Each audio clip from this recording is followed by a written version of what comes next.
Hello, everybody. Jen Hall here, and welcome to the Epic Impact Messaging short workshop that I have for you today. This workshop is designed to help you to create messaging that really builds a huge impact for your audience.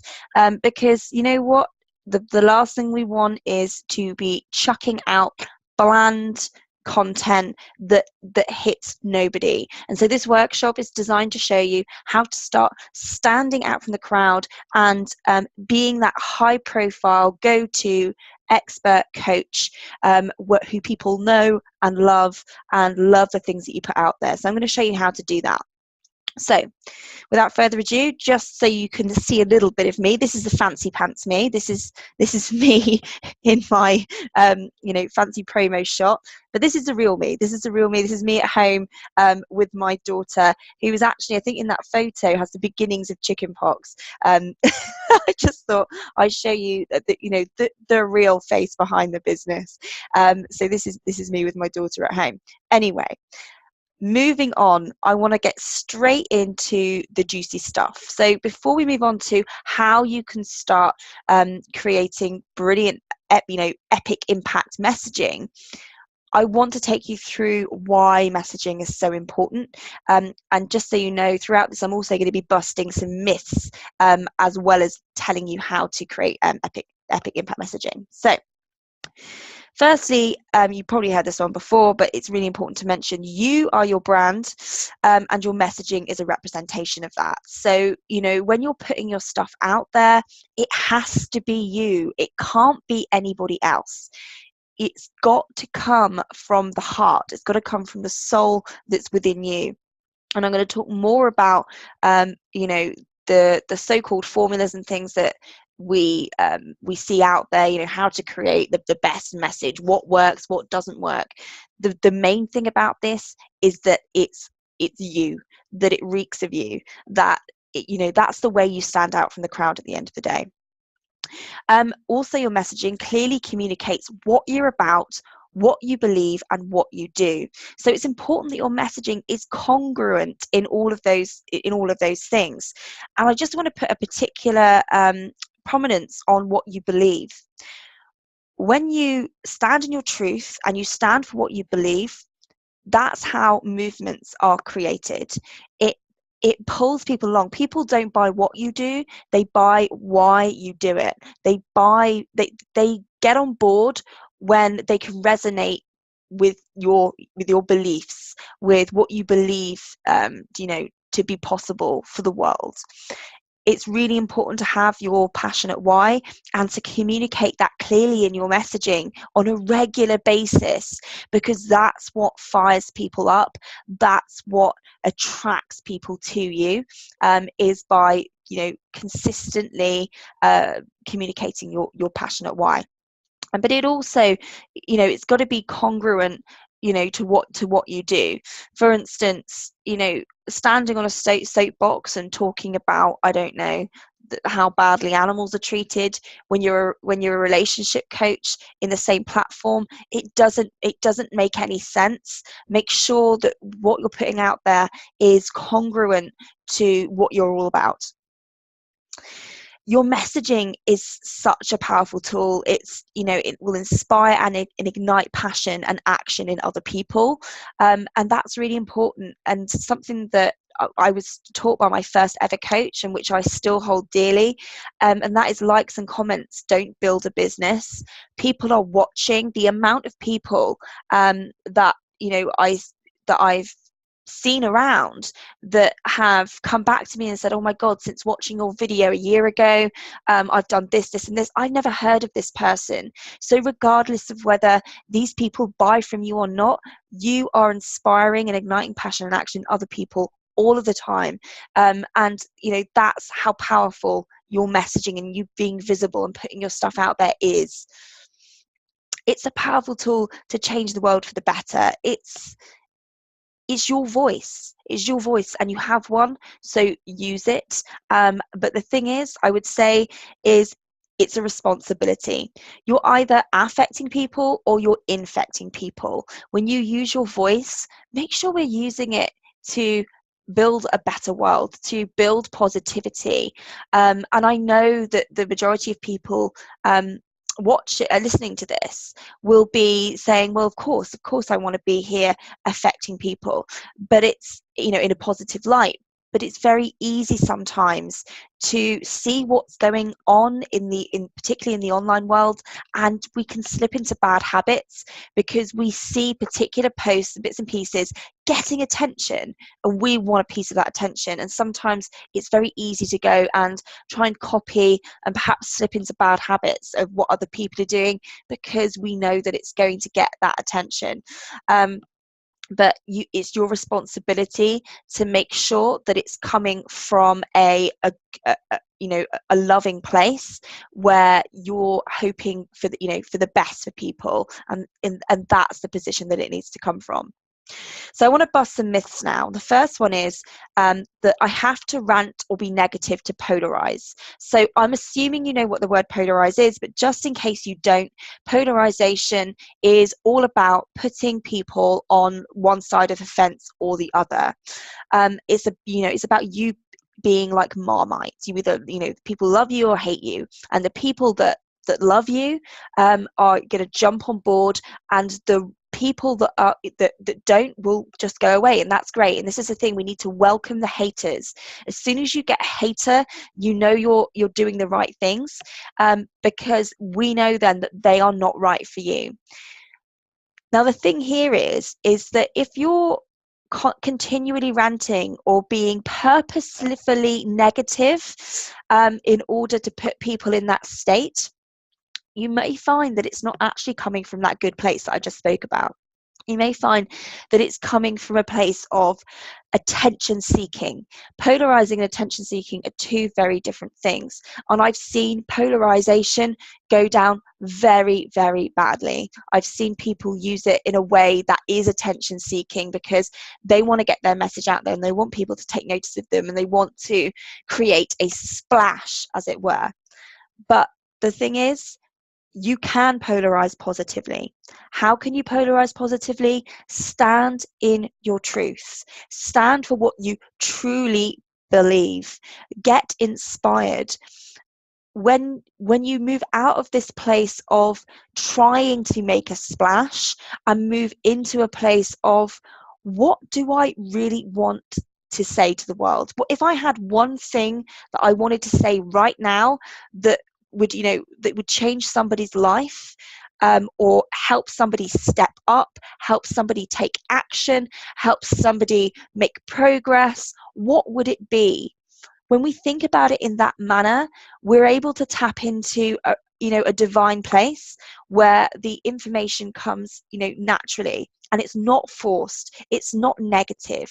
Now don't get me wrong, I'm the first one to have, in the past I've had a rant, and sometimes it's necessary, but just make sure that that rant is to help people to step up, and it's not coming from a place of shaming people or making people feel crap.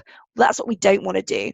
That's a surefire way to put off the right person. When we polarize, we want to be putting off the wrong people. Not everybody will agree with you, and that's fine, but you just make sure that they're not agreeing with the right things. When you stand in your truth and we stand for what you truly believe, and those people don't vibe with it or jive with it, then you know that they're not the right people for you, and that even if they bought from you, that's not within integrity, because you're not a good fit. This is a great way to pre-qualify your clients and sift out and weed out the chaff, as the saying goes. But make sure it comes from a great place, and that it's not coming from a negative place just to be purposefully impactful. Yes, we want to make an impact, but we want to do it in a positive way. Number 2, if I'm not getting engagement, I'm writing the wrong things. Now, this is, generally, this is not the case. If you're writing from a place of true alignment, when you're writing from a place of passion and purpose and of wanting the world to be a better place, then it's unlikely that you're writing the wrong things. Okay, what I want you to ask yourself is, am I building genuine one-on-one relationships? Now, this is where I get a bit controversial, and I have this with some people in my group, and where I see in other people's spaces, is people who love the sound of their own value. Okay, this is very similar to loving the sound of your own voice. So you're rocking up in a room and you're saying your piece and you're pissing off, and then you go and you drop that bomb and off you leave. People don't necessarily jive with that. The best way to create engagement on your posts is to build genuine relationships within that space that you're posting, that you're putting your message out there. When you build those relationships first, and you are, reciprocal in terms of what they're putting out and so on and so forth, you are going to find that your engagement boosts by tenfold. And this happens, because you may be building one-on-one relationships with people that perhaps they may not necessarily be an ideal client. This may be somebody, a key influencer, or just somebody who's a bloody nice human being, and you want to be friends with these people. Be friends with these people who are actively engaging, because these people will engage with your posts. That in essence creates attention to it, and other people will then see that this is happening and they want to join the party too.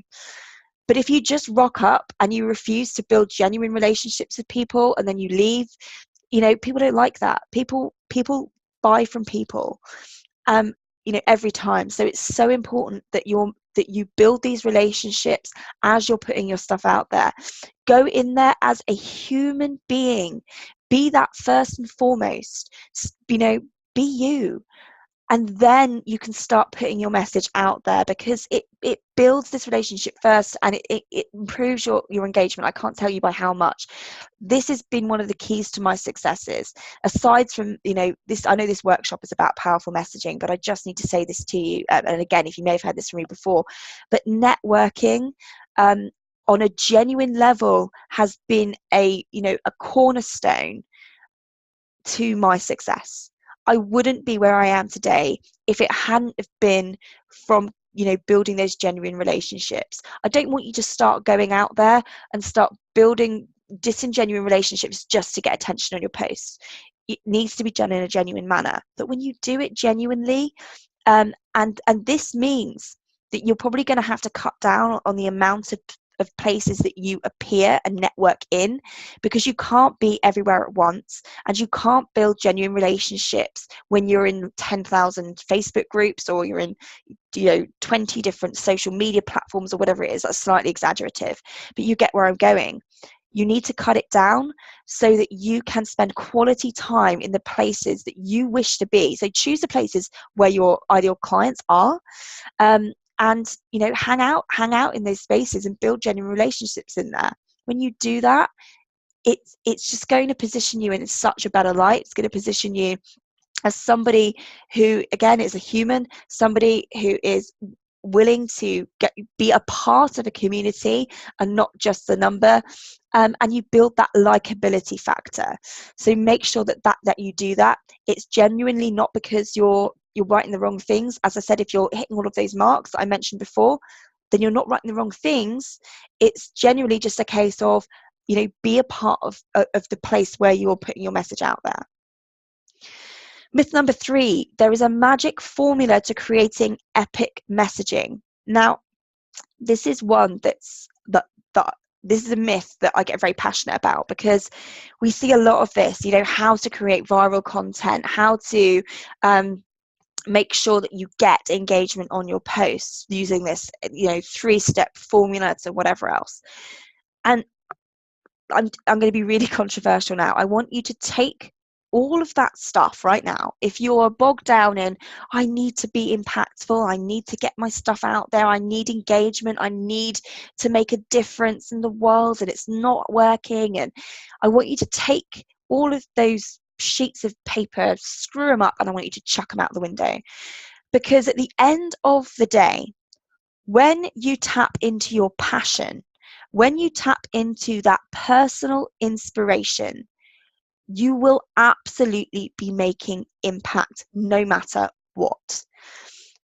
People who say, oh, I'm a natural introvert, or I'm generally quiet, or I'm a boring person, as soon as you tap into passion, as soon as you go back to making all of this about something bigger than yourself, something bigger than your little world that you're in, and you make it about other people, the people who you are here to help, when you start tapping into your mission, your passionate why, you will absolutely transform yourself. You will no longer be that boring person because you stand for something. I need you to get passionate. As soon as you become passionate, you will come alive. People see it in your eyes. They see the excitement. They see how you light up. Even as I'm speaking now, you can tell I'm really passionate about this. Chuck away trying to follow all the rule books and trying to create something. Perhaps you're trying to, study other people's stuff and copy them. Just don't do it. Get into your own personal inspiration. What do you stand for? Stand in your truth. Stand for what you believe in. Shout from the rooftops about the transformation that you want to see in the world. Shout from the rooftops about the change that you want to see. Shout from the rooftops about, what you want to see happen for others. When you do that, you, like I said, you come alive. So just chuck away all of these rule books. Chuck away all of that. Yes, there is merit, and there might be some science behind perhaps particular words or whatever else. But as far as I'm concerned, it's about being passionate, and it's about tapping into your why. When you do that, the divine inspiration comes in and outpours the magic, and you've just got to do it that way. One other thing I'd say, if you want to, if you're like, oh, I know, but the kind of the formula, I need something, is that make sure your headline is hard hitting. That's the one piece of advice that I would absolutely hang on to. Make sure that the headline is a hook, that it grabs people's attention. But as far as the rest of your content goes, it just has to come from the heart. So that's my short workshop on how to create epic messaging. I really hope you enjoyed it. I run free live training every single week like this in my Facebook group. Come and join me, come and hang out. I've put the link there, which I know you can't click, but if you wanted to, you can type that into the URL in your browser, and the group will pop up. Or you can just type Awaken the Boss, which is the name of the Facebook group, into the Facebook search engine, which will then pull up the group. Or alternatively, just go back to the email that you found this in, and you will see a link that you can just click to join at the bottom there. I have 3 questions that you have to answer. It doesn't need to be War and Peace. 2 of them can be yeses or nos, and the middle one, it just has to be a couple of sentences. So go and ask to join the group, answer those 3 very simple questions, and I will approve you in, and I can't wait to see you in there. This is a group that I hold dear to my heart. It's like my family. I hang out in there every single day, and like I said, I run free live trainings every single week. And if you have something that you want to know about, and it's within my zone of genius to help, then just tag me in a post, and I will do my very best to run a personalized training for you out into the group. So do come and hang out with me. That's the best place to get more of this juicy stuff, and I will see you in there. Take care, everyone.